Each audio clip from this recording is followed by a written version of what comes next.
So then in 1987, we get our next wave of Indiana Jones figures. And they're not in the United States. They're actually from a company called Star Toys in Spain.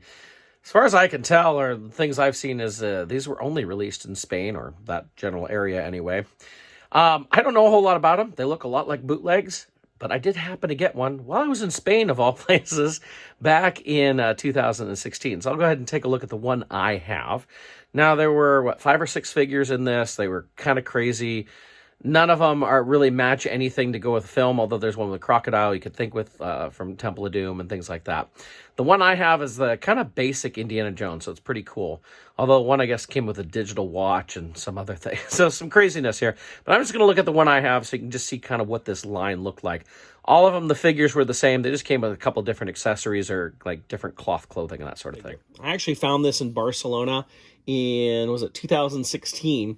And, I knew they were put out in Spain, and I went there thinking maybe I'd find one. I did go to a couple toy shops, but I actually found this at kind of like a flea market type of thing. It was right there along the coast there in Barcelona, and I found him. I think he was marked at €30, and I got it for, haggled down to €25, which is a pretty good deal for one of these figures. Now, I'm not exactly sure which one it is, but his hat does come off. It doesn't. You can see a slight resemblance to Harrison Ford, but come on, it's not the best sculpt. It looks more like a bootleg, really.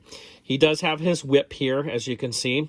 He has a satchel, which is a very cheap-looking bag right here.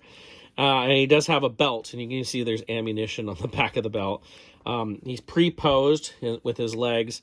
Beyond that, on his shirt here is actual fabric. He does have a bare chest underneath, as when you see the other figures.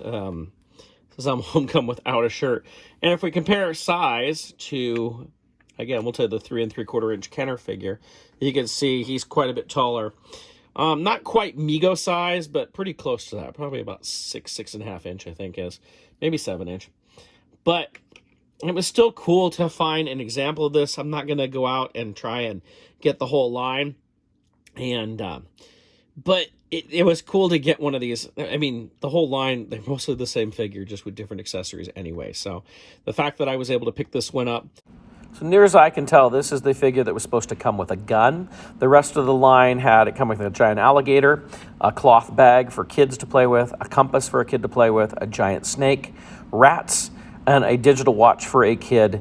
And, of course, this one, which I think is the one that came with like a giant machine gun-looking thing. But not the bag. I'm not sure where the satchel goes to.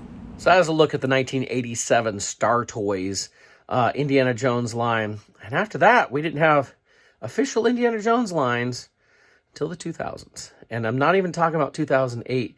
Pretty sure it was 2000. I have to look at a couple of dates here. But Disney actually gave us a couple of toy lines. They gave us, I don't know if you want to call it a 5-inch line right around in there. They gave us a micro line, and then they gave us I think it's about an 8-inch line, really. 2 figures of line. So we'll take a look at those, and then, of course, eventually get to Hasbro in 2008.